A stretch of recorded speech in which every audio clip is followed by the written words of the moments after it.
I think I have definitely grown as a learner throughout the course of this semester.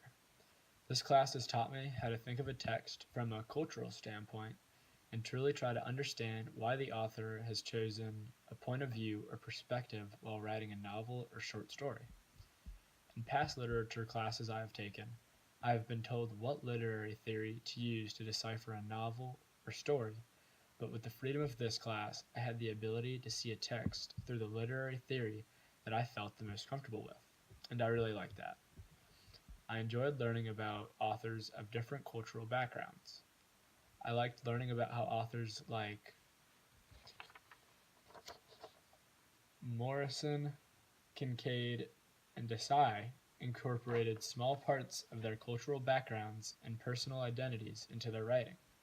For example, I found it fascinating the way that Kincaid used her knowledge and background of being from the Caribbean and incorporated her knowledge into her story. I think I also grew as a learner through my exposure to different novels and stories, including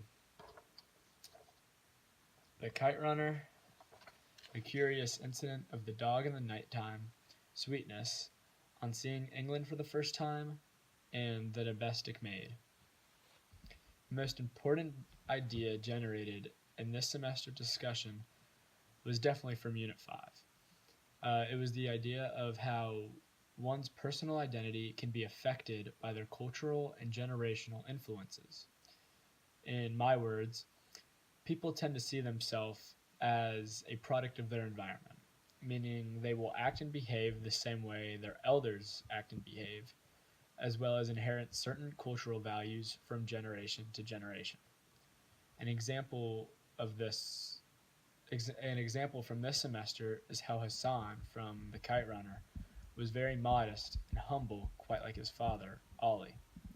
And I know Ollie wasn't Hassan's real father and that Baba was actually Hassan's father, but Ollie was the one who raised him.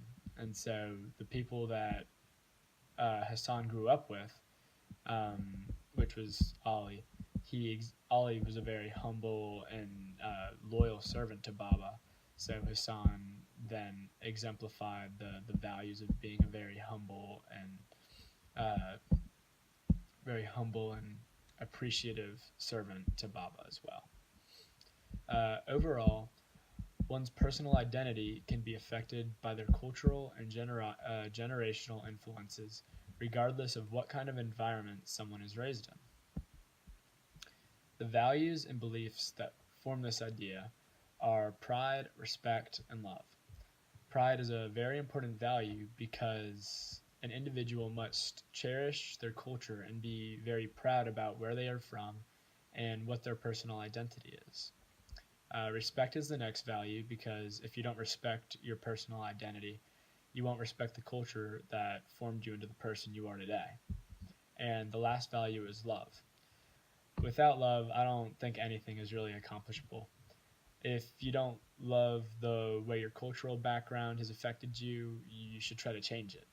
If you don't love the environment that you are surrounded by, you should try to change that. And most importantly, if you don't love your personal identity and who you are, you should definitely try to work on yourself and try to change that too. For the people that disagree with this idea, I think they probably have allowed their lives to shape them instead of them shaping their life. The people that may oppose this idea of being a product of you being a product of your environment, they probably never tried to change the environment or their personal identity or their cultural background at all. So in conclusion, I think that I am very capable of using what I learned in this class in my everyday life. I learned that everyone has a cultural background and different perspectives and point of views on different topics, and I should always treat people that don't always have the same mindset as me with respect. I will be much more courteous to people that I don't know and continue to try to learn more about people's cultures and people's personal identities.